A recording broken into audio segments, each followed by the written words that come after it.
Hey, it's Jeff Hyman, your startup therapist, where we focus on the people part of startups. And we have a very special guest with a very important topic today. Rand Fishkin, how are you? Good. Thanks for having me, Jeff. Yeah, it's good to see you, Rand. I appreciate your willingness to talk about and enter the danger on a topic that's pretty important, and that is around the anxiety and depression that accompanies frequently starting a company. And so we'll talk about that in a minute, but let me introduce you first. Your title is the coolest title I've seen lately, which is the Wizard of Moz. Now, Moz is the company that you founded. Was that about 12 years ago? 11, yeah. Okay, great, and based in Seattle. That's right. This is a online marketing and analytics company, so you help companies grow their business. I'll let you explain that in a second. And you started the company. You were the CEO of the company. You've since promoted a successor to actually lead the business on a day-to-day basis, and you serve as the wizard. So tell us exactly what that means, and then we'll get into today's topic.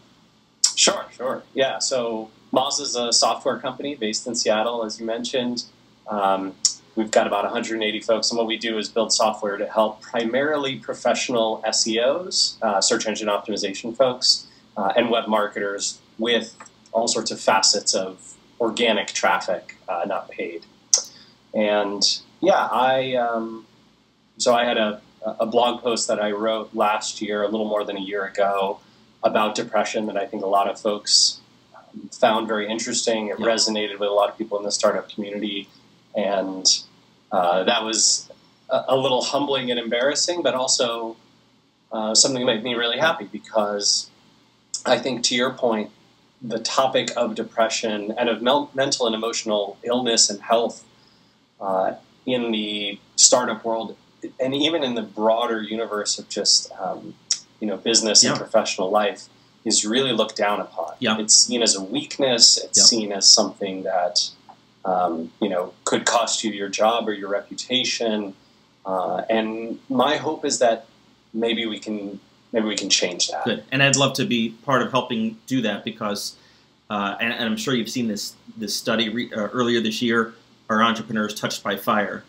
72% of the entrepreneurs or founders that were surveyed self-reported some form of significant mental health concern.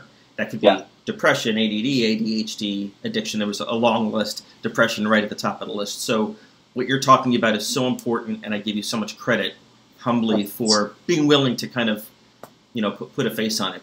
So that's our topic today, and I think it's really important for founders, because even if they haven't dealt with this issue, there's a good chance they may.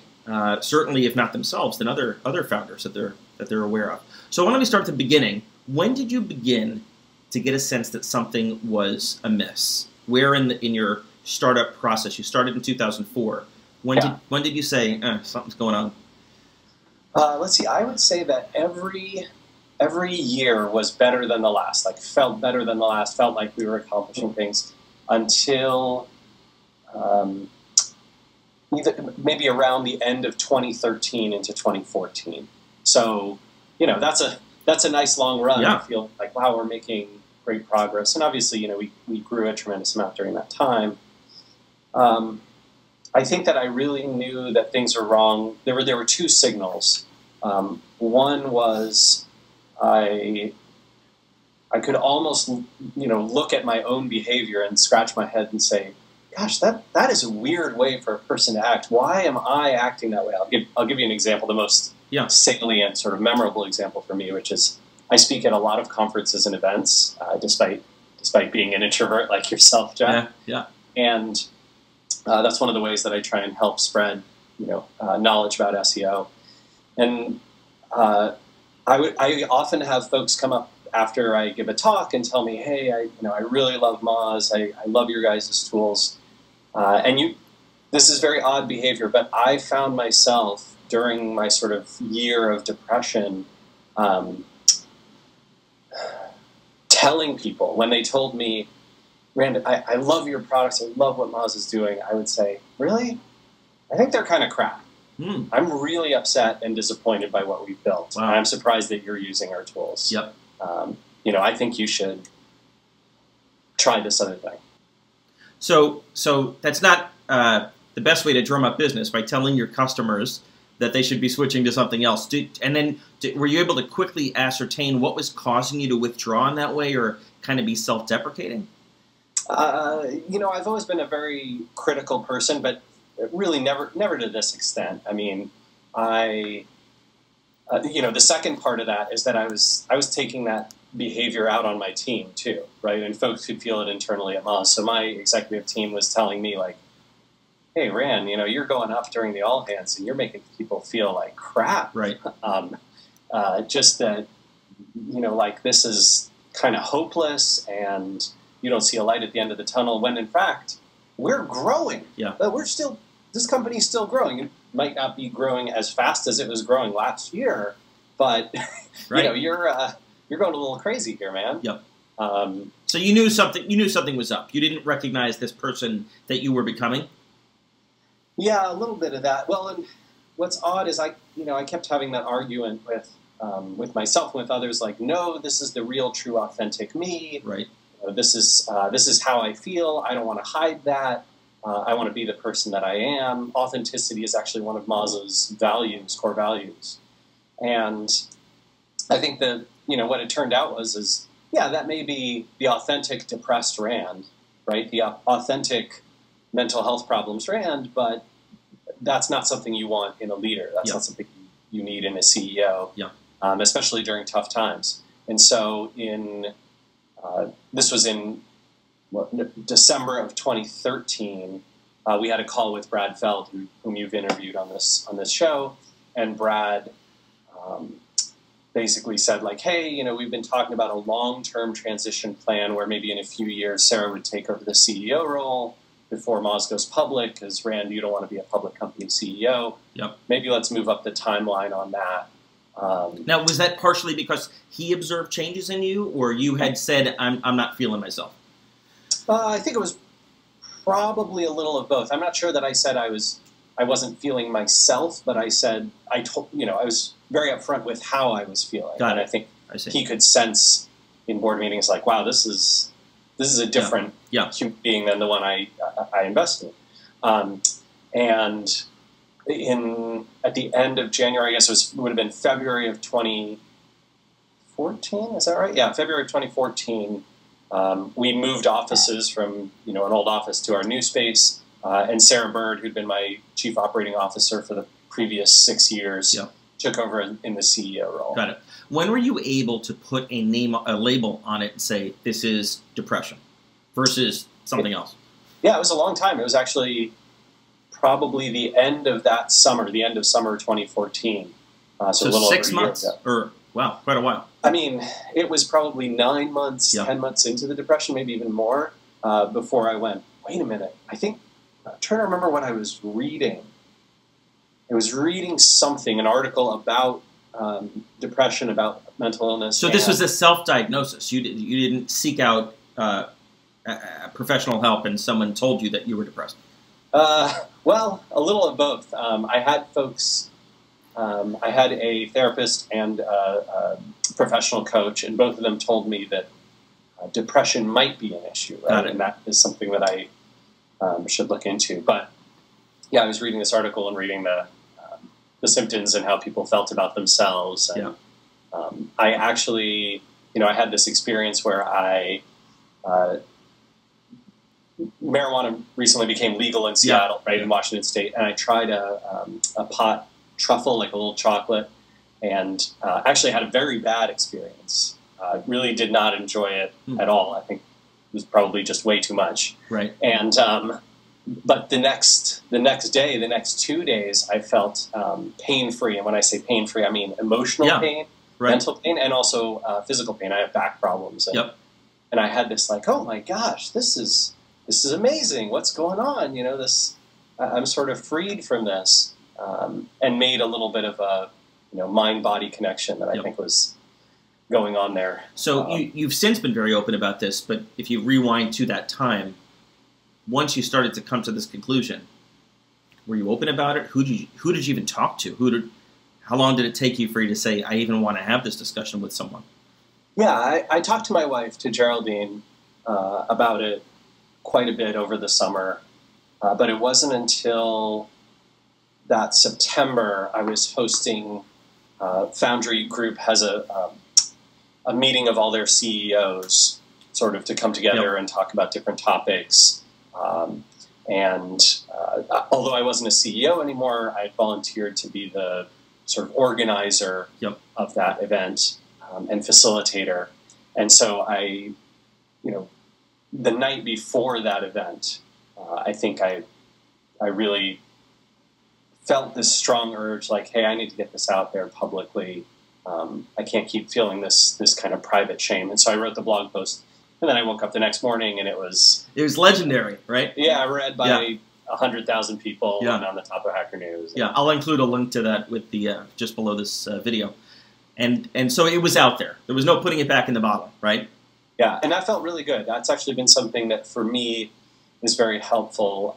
And I found this interesting experience. So I have friends, lots of friends who are in the startup world, and I found during my depression that hanging out with people who, have a very universally positive attitude, and we're like, Rand, you're going to get through this. Moz is a great company. You're going to be just fine. That was actually really tough for me. I had a hard time with that. It's almost annoying, isn't it? Sorry? People tell me that it's almost an annoying experience when you're going through a depressionary cycle to have people telling you, "Oh, don't worry, it's going to be fine." It's kind of like you just kind of want to punch them.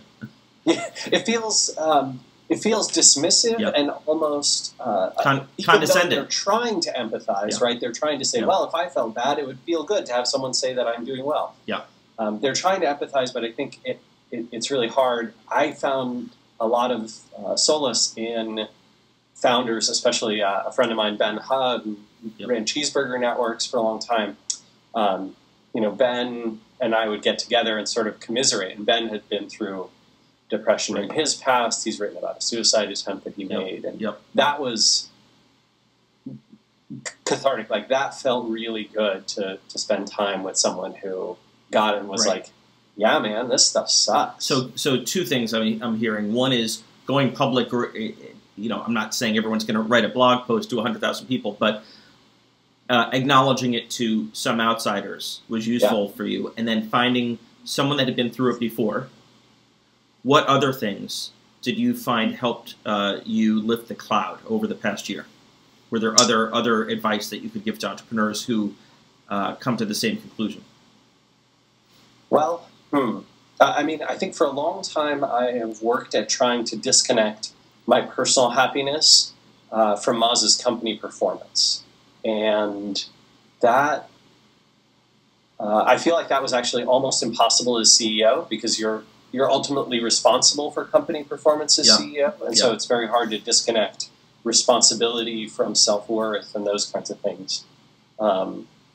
Stepping down didn't initially help, but I think, now that it's almost 2 years away from that, that's felt a little easier.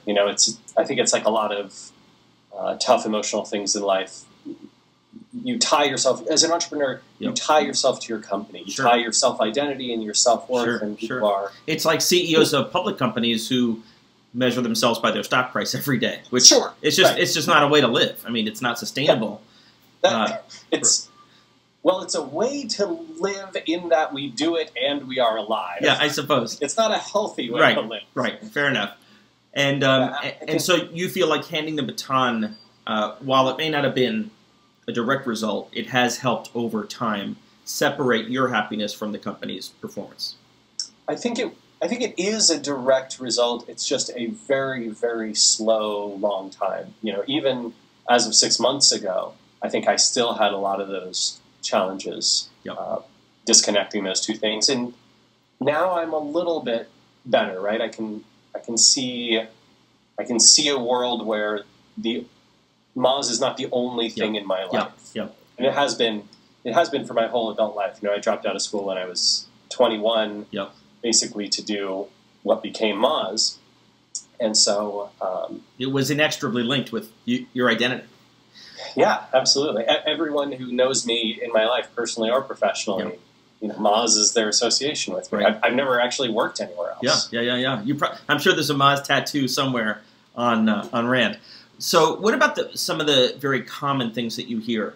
Food, exercise, sleep, therapy, medication. Did any of those help, or any combination help? Okay. I think it's very important to not take my experience as a guide on this. Yeah.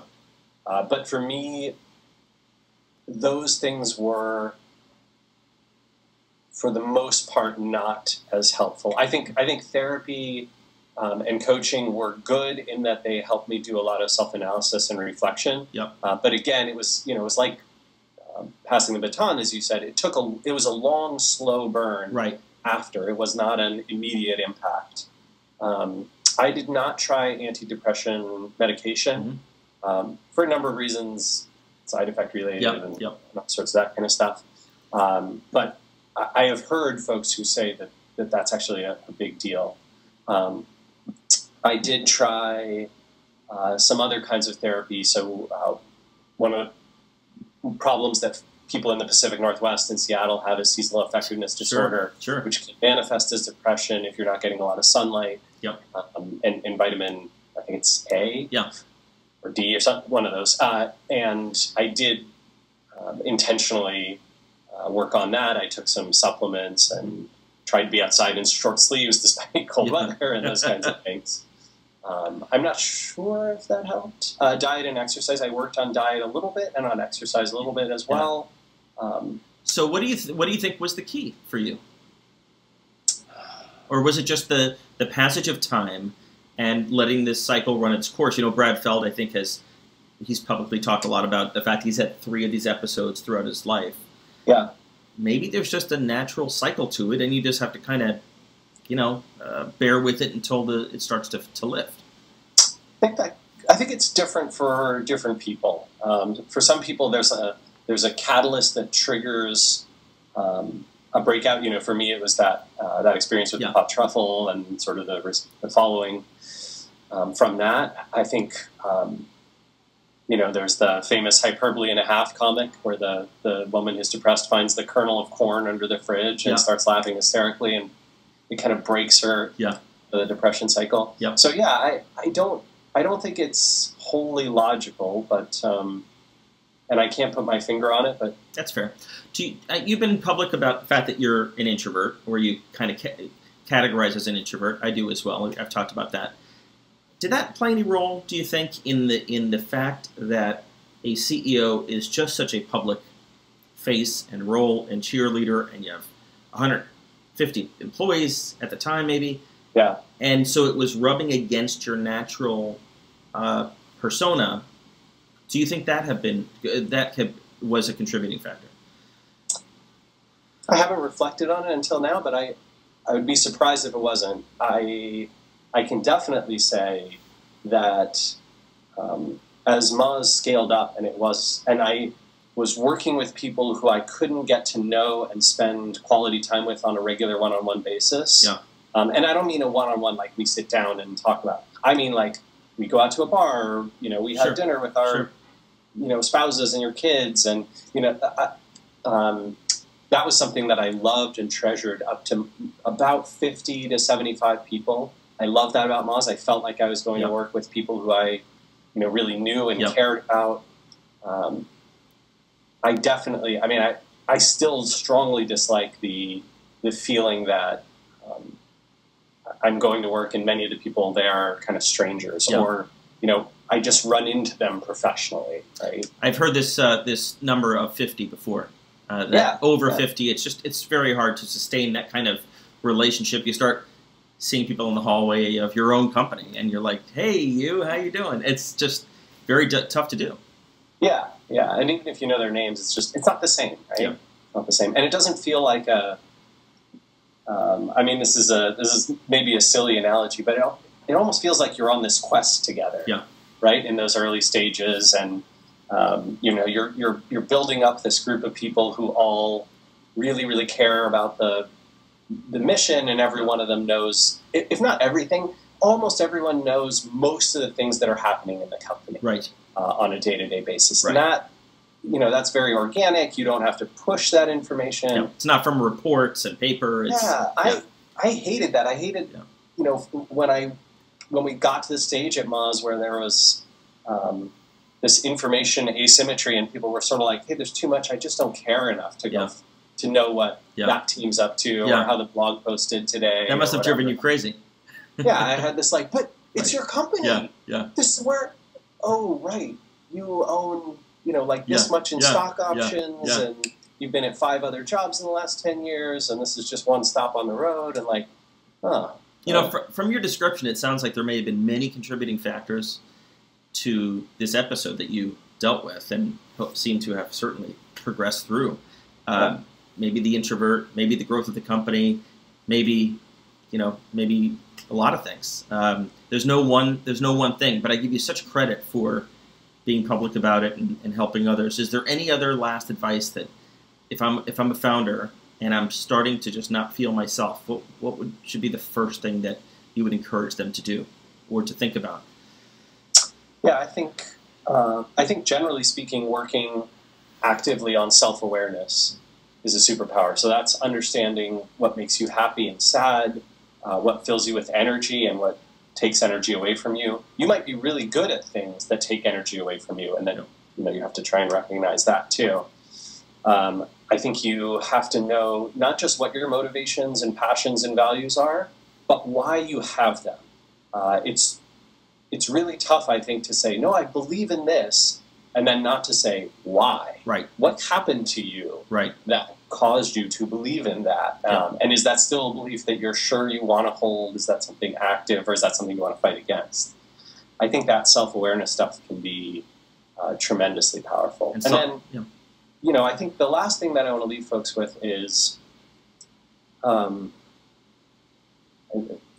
this is not like the most positive message in the world, but depression did cost me, my job as CEO, and now I have this independent or individual contributor role.